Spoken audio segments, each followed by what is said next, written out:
Walt, you can't think of Southern California without thinking of Snoop Dogg and Dr. Dre, because they keep your heads ringing. Waymo's keeping the miles ringing. So there's a good thing going on there because Waymo keeps racking up the miles in the Golden State as Dre hits the beats and Snoop drops the lyrics. As they do that, Elon Musk has channeled his inner Gene Wilder. Don't forget, he owned the estate at one time. He wants to be Charlie in the Chocolate Factory. Then it's Thursday, and what happens on Thursday? Autonomous news drops like Dre drops bombs. So let's start with Waymo, racking up the miles. What do we know about the latest CPUC release? Well, for 2 weeks in a row, Grayson, you've got me a bit speechless. I'm not sure what those lyrics were or all those things that you were saying, but I do know we have a lot of Waymo news this week. I want to start with the first thing, which is this data that came out showing that they're doing 1.4 million rides per month in California. I remember reading on Twitter. I follow Twitter every day. Great info there. And people talking about growth moderating in California or them not doing well or something like that, maybe share issues. But that growth, Grayson, when you plot it out, is a 10x in 2 years. I think that's pretty good growth, wouldn't you say? I would say it's extraordinary growth. And for your comment on the intro, I don't want an East Coast, West Coast hip hop battle anymore. So last week we had the Wu-Tang Clan on the East Coast. This week we had Dre on the West Coast. See, we're an equal opportunity podcast. Well, equal opportunity. I still don't know what you're talking about, but let's get to something I know you can educate me on, which is there is some CPUC approval that Waymo got. Now, whenever I hear CPUC, I'm a telco analyst. And when I hear the letter CPUC, my eyes start to glaze over. I get an agita about me and a frustration because of that organization in general. But I guess was there some approval that they gave to Waymo this week? Yeah, what happened was, in a nutshell, in simple terms, Waymo now has the legal authority to operate in 40,000 square miles in the state of California from a driverless commercial perspective. To put that into population perspective, that is roughly 25 million California residents. That is a very large chunk of the state, and U.S. regulatory not going to put you to sleep. I estimate this is about 2 years ahead of where the competition to get here. So if Waymo 10x'd in a year, where are they going to be in 2 years? That's something to watch there because Waymo officially, I'll say it for the record, has a regulatory moat in the state of California. Okay, so help me understand this, because I get kind of confused with all the mayors and governors and I guess now agencies and the feds all claiming or at least stating something and providing some limitations. First of all, they are already operating in California, so were they operating without approval before? Like, what is this? So the two questions are, what does this approval really mean? Because I thought they were already operating in California. And secondly, are they the ultimate arbiter, or does some mayor have some ability to stop them from doing something in their individual cities or towns? So with the state of California, it's regulated at the state level. There is no local interference. I said it. There it is. There's no local jurisdiction of what this can do. It's regulated at the state level. There's the California DMV that says that you can operate, and then there's the California Public Utilities Commission, which for us is the most important one, says that you can charge and operate a commercial business without a driver. So what the CPUC did was they granted Waymo the ability or the legal authority to expand their service to charge in more areas. And I'm just going to be me. This includes Napa Valley. So you can go around Napa and drink a ton of wine, have a good time, and ride around in a Waymo. Hypothetically, not saying they're there, but they have approval to operate there. Okay, so that's good. But so prior to this, did they have CPUC approval in the markets where they were already operating? Because I see listed on here LA, and they were operating in LA. Yes, and so basically, if you think about it this way, the map expanded outwards. So as everybody knows, California's on the left coast. It borders the Pacific Ocean, and so they've expanded inland in some of these geographies and north and south to some. So basically, the map where they can operate just got a lot bigger. Okay, so, and I'm sorry to have to ask this again, but just so I'm clear, because we are talking about California right now, so obviously I have a lot of skepticism. There's no governor or attorney general that can somehow stop Waymo from executing these markets? The CPUC is the ultimate authority here? That is correct. And most importantly, Alphabet is not trying to buy a movie studio and merge it with another movie studio.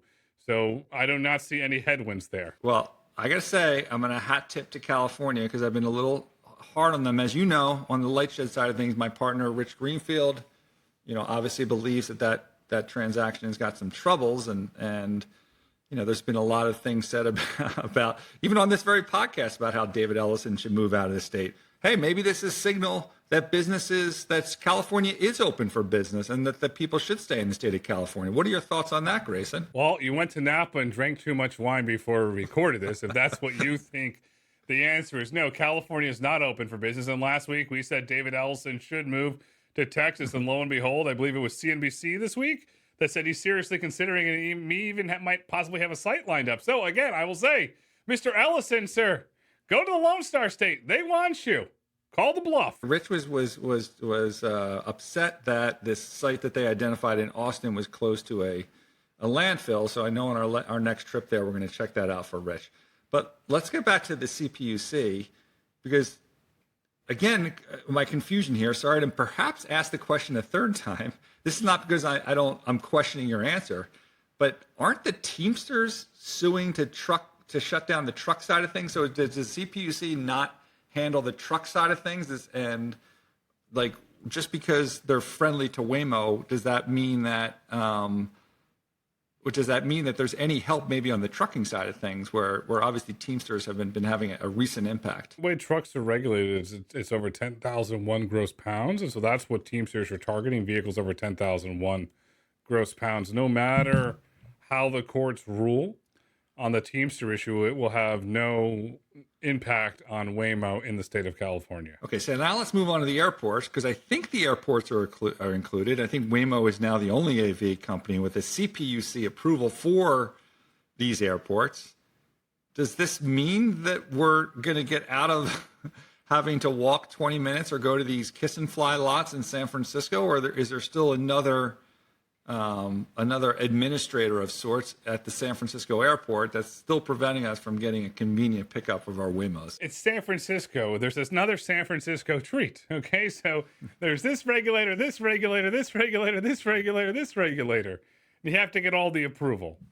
There has not been any public filings, any committee hearings for the SFO airport on Waymo moving closer to curbside pickup.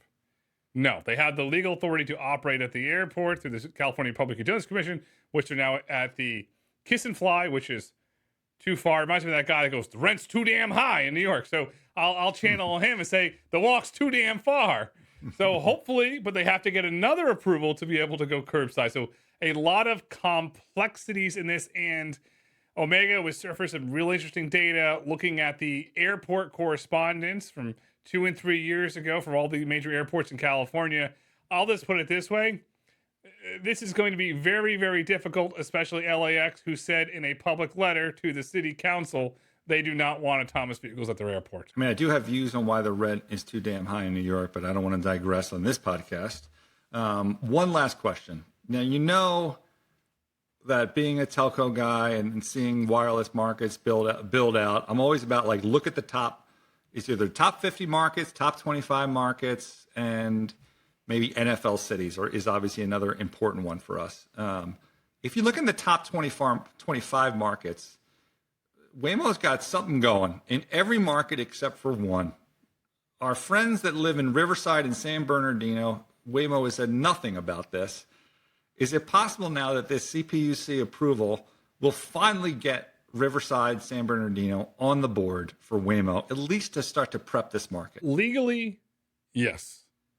Plausibly, I would say no. This is outrageous. This is the 12th largest city in America. What is wrong? There's something, someone must have pissed somebody off in senior management at Waymo. Why can't the people of Riverside get a Waymo service? I don't know. And since you're out there, and I'll just say this, in my opinion, I have nothing, but I could see it operating in the Indo Valley, where Coachella is in Palm Springs, before operating in Riverside. You know, there was a couple of people, I'm going to digress a little bit here for a moment, that from California that were able to stop a Micron plant development right outside of Syracuse, New York. I think we need to do the same in reverse. We need to start up a campaign somehow to get Waymo and a letter writing campaign to expand their service in rivers. I will let it go now. You know where they did go online this week and what did become the 10th market for Waymo, which is Houston. Here in New York, we call it Houston because that's how it's spelled. But Waymo opened in Houston to all riders. They have this interest list that I think had whatever it was, 100,000 riders off this interest list since this original February launch. Obviously, this is interesting. To me, it's interesting, especially because are people listening to the podcast? Because last week we were talking about, maybe it was 2 weeks ago, how Uber and Nuro should perhaps pivot to opening up in Houston, excuse me, to get things going. Maybe Waymo wants to front run them there and establish this presence before perhaps Nuro, Lucid, and Uber get on the board. What are your thoughts? Well, a little bit of history. Houston is a street. Houston is a city named after the founder, Sam Houston. And if you go by the Woodlands, you see this 40-foot statue of Sam Houston on your way into Houston. I have been in Houston. Waymo was very generous to put me on the early rider list, and I rode around the Waymo several times in April. Really good service, really happy with it. Yes, I think this could be considered a move of Waymo getting ahead if, to meet a deadline that Nuro, Uber, Lucid has to launch paid commercial service, they could say, look, well, we're in Houston, because let's not forget, Nuro historically has had a presence in Space City over the years. Or it's hot in Houston, as Iggy Pop once said. So maybe his autonomy is hot in Houston now. I mean, I've been to Houston. It is very hot. I hope those air conditioners are working well. And I guess it's the Jags that they're putting in that market. There's another hot city, maybe not as hot, San Antonio. They were on that list that was published, I think, back in February of like an interest list. You think that's the next city that we're going to see pop out for Waymo? Yes, I think that San Antonio most likely will become the next city. I'm sorry to the folks in San Antonio. The Knicks will get another title before you get your next title there. I said that. But the sad part is, even though the Knicks could win another title, they're not going to get Waymos in New York. And I say that, yes, because of the environment and also the capital investments Waymo and their partners are making in the depot infrastructure.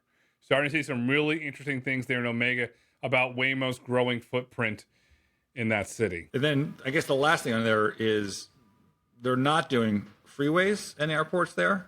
I know in Dallas, I think there's some testing at Love Field, but in Houston, is there any freeways or airports that are happening? Since you won't call it Houston, I'm going to put my hip hop out in the Swisher hat and call it H-Town. And so we've got all sorts of names for that. We do not have any confirmed or unconfirmed photos or reports of Waymo testing at the Houston airport. We do have local media reports. This is cited to local media where Waymos have been spotted testing at the San Antonio airport.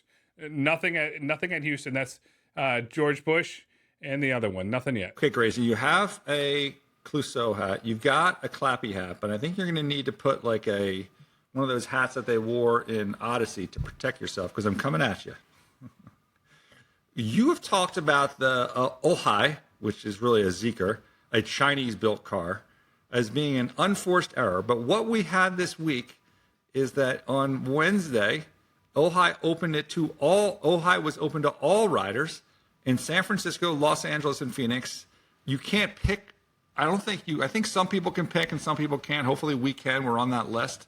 But ultimately, you will be able to pick, I think, your vehicle, which obviously both of us agree with. I think it sounds like there's 300. I think there was one press report, 300 of these Ojais already in commercial operation. I don't know if that means they've redeployed Jags elsewhere. They're talking about Denver, Vegas, and San Diego later this year for these Ojais. So maybe this is not the unforced error that you thought it was going to be in our earliest episodes of the Autonomy Markets podcast. I still think it is an unforced error. And Forbes did a good report on the customs imports. I went and pulled customs data. It is public data.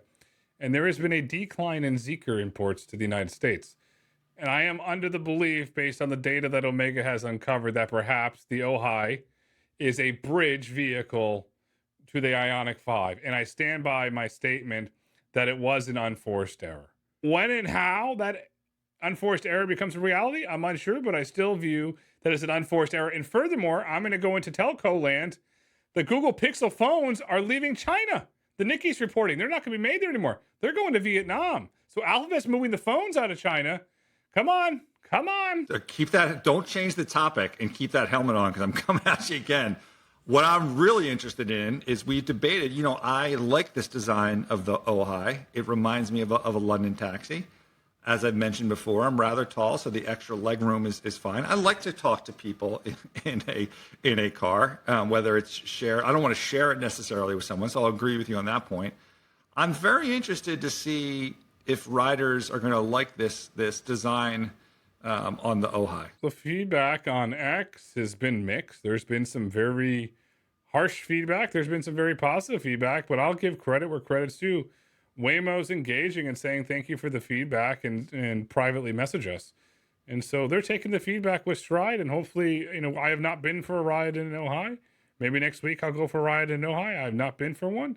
I like to experience it. It is not a luxury product.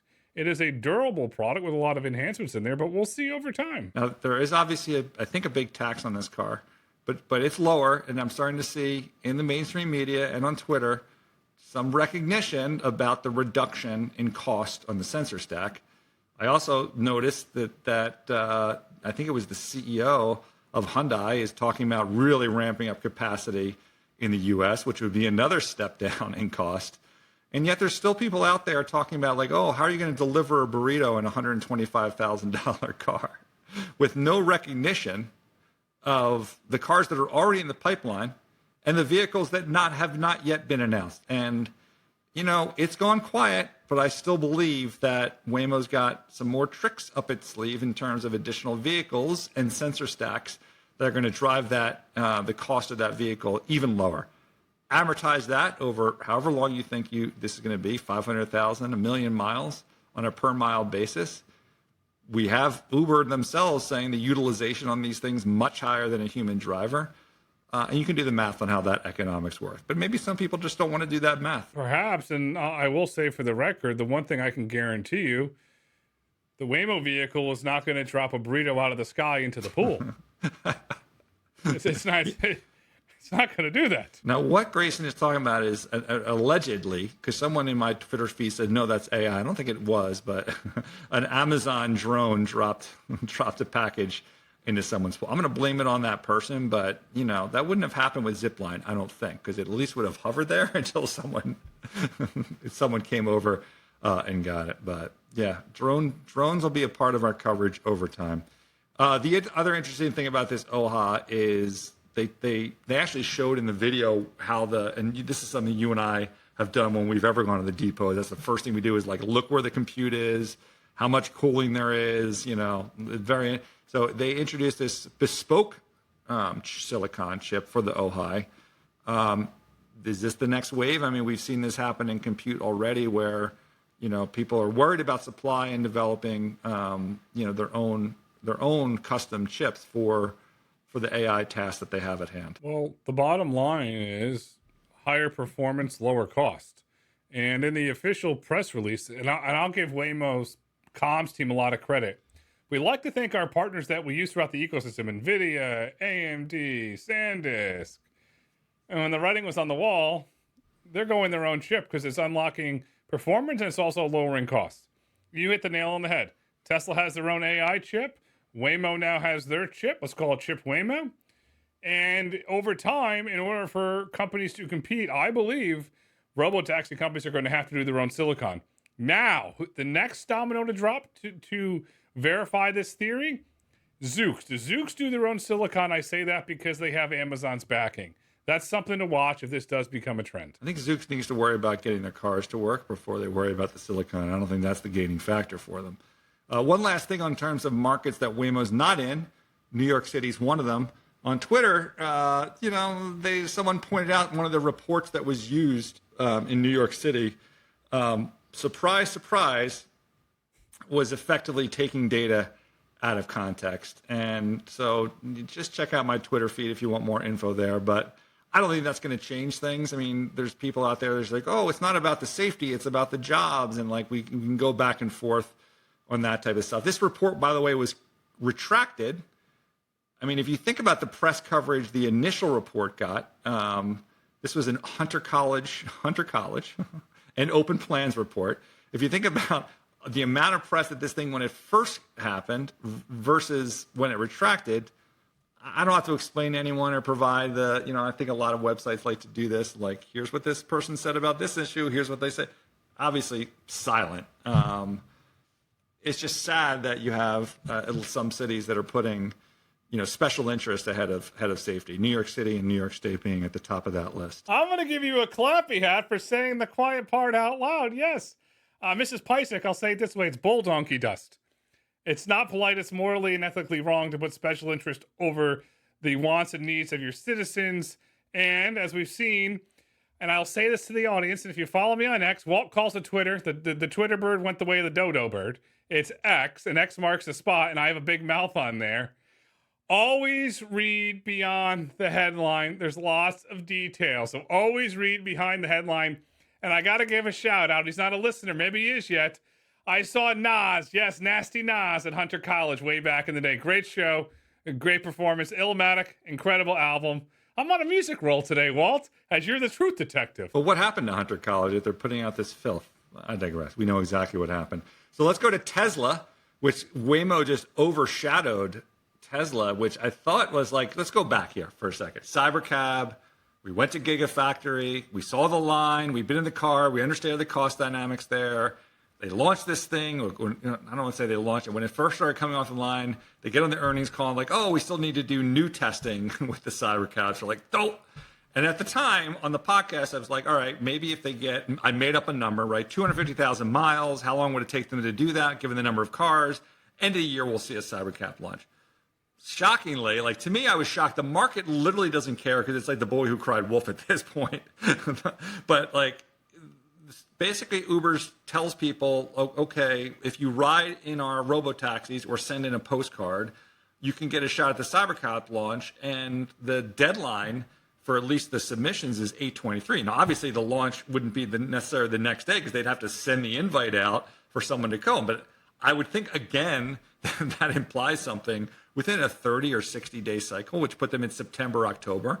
That is now ahead of my timeline. I realize before you come at me, this is ahead of a revised deadline from, or milestone that I think I've had, from before that has been pushed back and pushed back. But is this finally the magic moment where we're going to see more than a handful of cybercabs in Austin? Can they hit the only benchmark that matters, which is the Autonomy Markets benchmark? 100 commercial cars in a given market, then we give you the check mark for being commercial. Is this an indication of that happening, or is this going to be another false flag? The groundwork for this happening is there. And why do I say that? There are posts on Facebook. I'm not on Facebook, but I get the data of first responders, fire departments around Austin meeting with Tesla, and Tesla is bringing the Cybercab to them. They're getting training on how to interact with Cybercab. Tesla is not going through first responder training unless something is happening. And you say, oh, Grayson, you're pontificating. No, we had photos from Miami 2 weeks before Tesla launched Robotaxi of first responders in Coral Gables, Miami, meeting with Tesla, looking at the Y Cyber Robotaxi. So it's happening. And now when it does, we're going to go. But the big question the audience wants to know, that I sure as heck want to know, are you going to get dressed up like Willy Wonka? I don't know if I want to do that, but I am hoping that we get an invite sent to us. If we don't, that's fine. Whenever it launches, and then we'll just head down there anyway, to count some cars and make sure there's 100. And maybe we just need like one of those, how they have the giant checks, like if you win the lottery? We need like a giant check mark. We'll find like that one of those graffiti things in Austin, the Austin is weird or whatever it is, and we'll put the check mark on it, and we'll say, you finally passed 100 cars, you have a commercial market. What do you say? I say Let's do it. And I'll even wear the inspector hat just to prove that we were there inspecting the market. And for the folk at Tesla that are listening, don't worry. Yes, Walt and I will book flights that have Starlink available. So don't worry. We'll make it a family affair. I don't know about that. I've got a lot of miles on Delta. Anyway, I know Uber, you're really worried that we haven't talked about you yet, but so here is your section. Congrats to Uber for a string of announcements this week. I think we can start with Pony. Pony had their earnings, like WeRide. I think the earnings were decent. The stock sold off. Their fleet's at 2,000. I mean, they were really playing up the Uber relationship. Unfortunately, unlike WeRide, Pony did not give me a question on the call. That's fine. We will address them after the fact with them directly and go through some of the questions we have about the Uber relationship. But there's obviously progress here. I know you had some issues with when they actually put it on X. They didn't say it was supervised. I think that's fair, right? Like, because you saw all the press stories that picked it up. No one really talked about this as supervised. It should have been it's not even a headline. I mean, there was a full tweet there that they should have said that it was supervised. Nonetheless, it's a milestone for them to launch some type of service, autonomy service with a safety driver in Europe. Yes. But the headline should have said supervised service at the end of the day. The partnership was with Verne, and you gotta love wordsmiths. Being a writer is an incredible gift. Ernest Hemingway had an incredible gift. Writers are incredible people. T.S. Eliot, everybody's great. Here's the thing, the wordsmith in select parts. And how these words are used is absolutely fascinating. So we do not know the exact ODD of where in Zagreb, Croatia, you can operate at. We finally found out in the second or third paragraph that it was supervised. And lo and behold, Pony says, we're going to go to 5 cities with Uber. You know what's missing? Verne. What happened to Verne? Did Verne get stuck there? Or was perhaps, as I talked about in the Road to Autonomy newsletter, was this an EU issue? Something is up there. Something is up. Where there's smoke, there's fire. Well, there are 5 European cities that they're targeting. I don't know which one. I mean, they say they're going to be safety driver then in the future without. Again, we've been in plenty of cars that have a safety driver and still waiting in many cases for the driver to go out, including some Uber partners. Which one of these do you think is actually going to go live in 27? And I guess the bigger question is Chinese technology in Europe, is there just no pushback at all, or is just Europe open for business with China? It appears that Europe is open for business with China, and I wrote about this 2 weeks ago in the newsletter, and Rob and I talked about it on Autonomy Signals. It is only a matter of a time until the Chinese robotaxi companies establish their brands on the European continent that they leave Uber. I said it, and that's truly what I believe is going to happen, because there's no intrinsic value there once they establish the brand. Well, maybe that's a good segue into our next one, who's a much larger company, which Apollo Go, which went live in Dubai. This is the first real-world launch with their partnership, which was announced way back in July of 25. So Dubai is a different beast, right? But again, Apollo and Baidu would certainly be a company that you would think, more so than I think maybe Pony or WeRide, no offense to those companies, would be prepping to have their own platform like Waymo and I think Zoox hopes to do. It's very, very plausible. Obviously, Baidu, you look at, they're publicly traded. There's an ADR. You can look at their balance sheet. They have a balance sheet that can afford this capital investment. They have a brand in mainland China and in Hong Kong, and they also have the brand in Macau. So they could potentially expand that brand. And Omega did some research, and I'll just say that Baidu's global real estate footprint is growing on their balance sheet, not on Uber's balance sheet. And I do want to give credit to Baidu where credit's due. Every quarter, Baidu releases, and I love this, supervised miles, unsupervised miles in their earnings release. So Baidu IR team, thank you for making that there. And we'll be very curious to see as Baidu expands throughout the European continent what strategy they ultimately go to over time. And I think I noticed that, which I think is the ideal situation for Uber, that you can get one of these autonomous cars allocated to you if you booked on Comfort or UberX but you can also select autonomous as an option in that market. There it is. You can select autonomous in that market. Let's repeat that. You can select autonomous in that market. Why can I not do that in Dallas with Avride? Why can I not do that with a divorcee in Austin or Atlanta with Waymo? Why do I have to play this game of autonomous roulette? They say, oh, the technology's not here. I've heard that excuse. Well, it works in Dubai.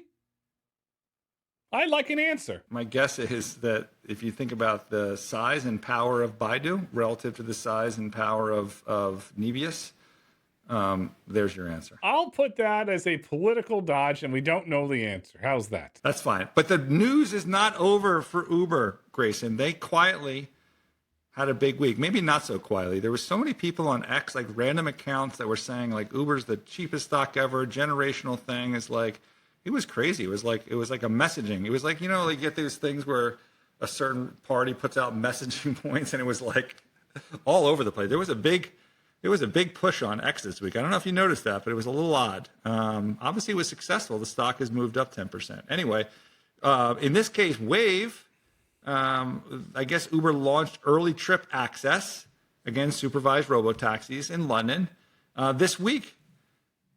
That's a positive. And I think we have that on our agenda, hopefully still in this calendar year, to get to London and hop in the various autonomous vehicles that are going to be operating in that big city. And I hope also maybe to see Chelsea play Liverpool at, in London. Yeah, I'm up for the football match with you. See, there, I called it football because that's what it's called. I know your Eagles fans will get upset, but it is called football. Yes, and it's going to get very interesting. If everything goes according to plan, as the UK government is signaling, I know they just had a change in prime minister, so that could change. But as they've been signaling, Waymo will be driver out in London. Baidu will be supervised, and Wayve will be supervised. It'll be very, very interesting to see where that goes. And once again, Waymo's in the lead. Let me just hat tip, though, to both Uber and Wayve here. They're not using a Jaguar. They're using a Ford. Get that, a Ford in London. We've got Jaguars here. They have Fords there. Help me understand that one. For this launch. So isn't that great, Grayson? Not a Chinese vehicle, an American-made Ford. It would be even better if they had the American flag on it going around London. I know that wouldn't go over politically well, but that would be much better. It's a very positive step for Wayve. For Uber, it is I would say a minuscule positive step, but for Wayve, it's a very big positive step. Terrible. I disagree with that. Minuscule. Come on. Well, look at you and I spent time in London. When you're operating a fleet of sub-15 vehicles, you have no meaningful impact. I mean, I hear you. That's for sure. But you have to take steps. Look, I'm all with you in terms of like saying something supervised and presenting the information cleanly. Because I think they've ultimately got themselves in trouble historically by not doing that. Because then you have people on X or elsewhere writing up about like, oh, look at all these partners in autonomous, and then real announcements come out and Waymo expands, and it just doesn't suit you well. It's better just to be as clean and upfront as possible. With that said, this is obviously a positive step. It's an important partner for them, Wayve, right, to get some cars on the road. There's one point of this, though, that I want to point out, Grayson, where historically you've always pointed out, like, who's got the license? WeRide's got the license. Who's the one that has the local license?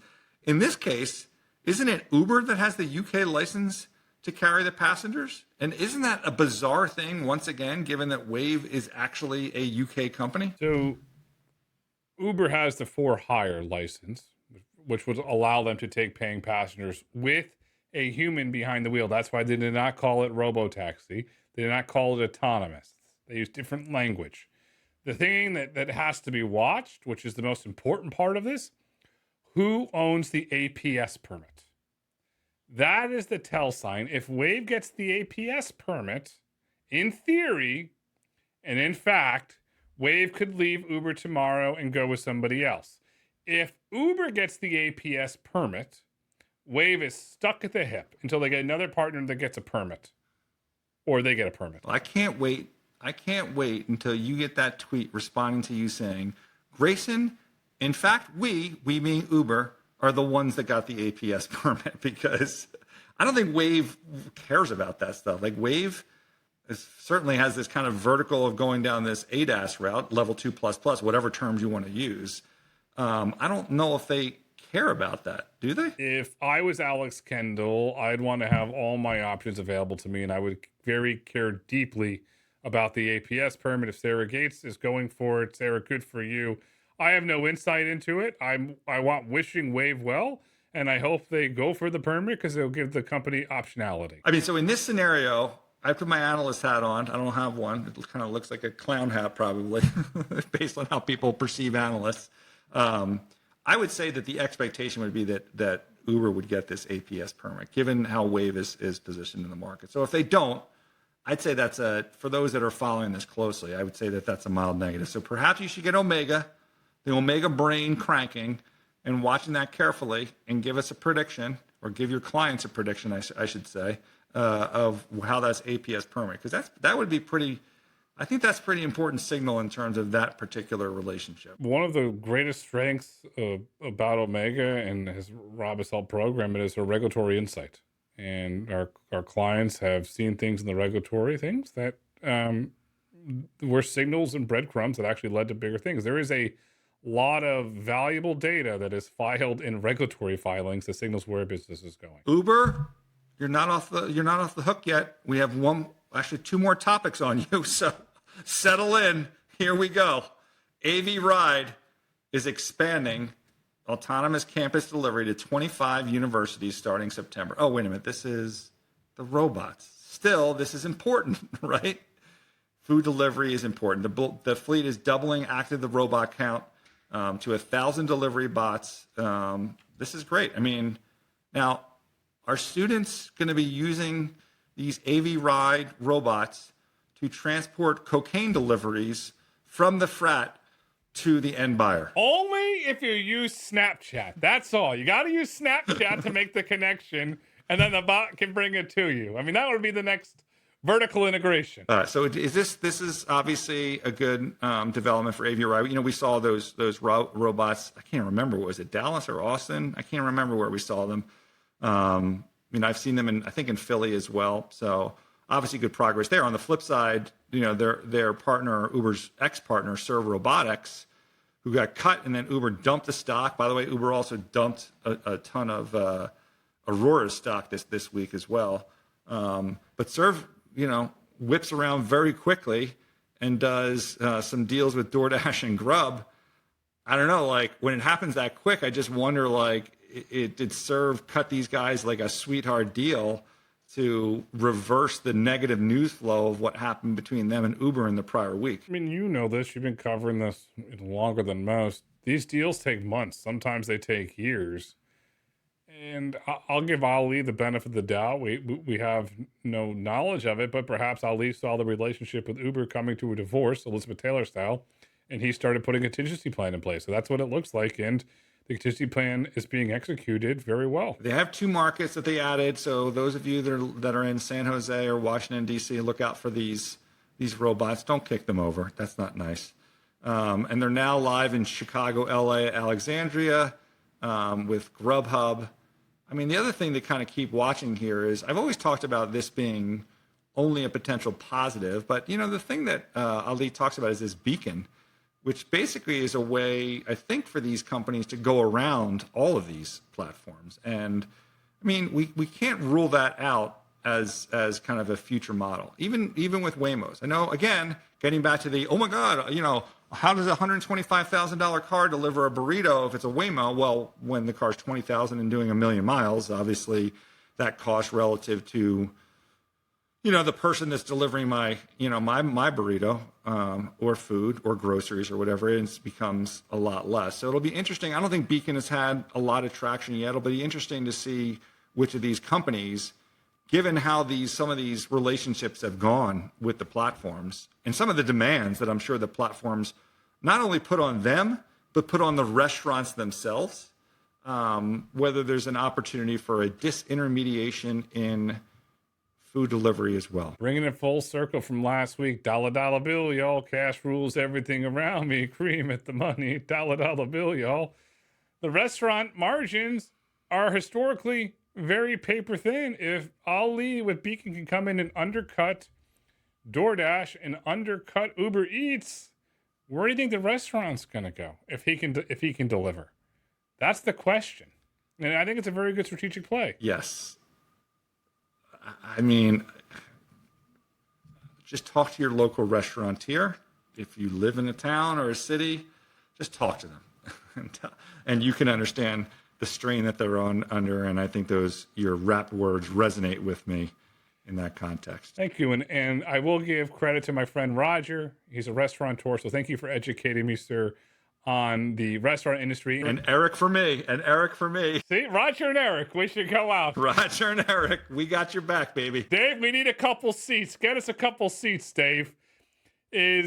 Dave's the best. Love Dave. Got to give shout out to Dave. And Dave's from Philly, by the way. So even the city of brotherly love, Dave's great. And it is a really, really, really, really smart move. And if you're going to go in the delivery business, as Roger said, and I'm sure your friend said, you must pass the French fry test. If you're going to deliver French fries, they must be crispy when they arrive.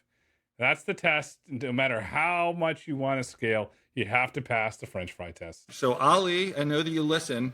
All you got to do is build an air fryer in that Serve Robotics little robot. It's the shape of an air fryer. That can't be that hard to do. And there's 2,000 robots that they have now. We know there's more coming. And what do we have coming next week? Because you got to man the fort, because I'm going on a journey. I mean, NVIDIA's reporting. There's a lot of focus on, obviously, the AI side of their business, but they have talked about autonomy before. I'm guessing they say nothing, and I'm going to highlight that as like, okay, they had this thing at the start of the year and still no updates. Maybe I'll be wrong, and NVIDIA will provide some type of more, specific timeline for when they're going to get that Mercedes on the road and get a driver out. That Mercedes, again, for our listeners, being the one that is the full stack. We're not talking about the open model that 500,000 people or whatever it was downloaded, but an actual product in the market for rideshare. Okay, not ADAS, for rideshare, for autonomy. As Grayson says, autonomy is driver out, unsupervised, 100 cars. Anyway, so NVIDIA reports, obviously they're the behemoth, and maybe we'll get some more info on Cybercab. I'll be looking in my inbox, Tesla. When you want to drop that invite in there for that Cybercab event, I'll be waiting. Walt wants you to drop it like it's hot. Drop it like it's hot. Walt is right. Unsupervised is the metric. The future is bright. The future is autonomous. The future is, no surprise, unsupervised. Walt, until next week.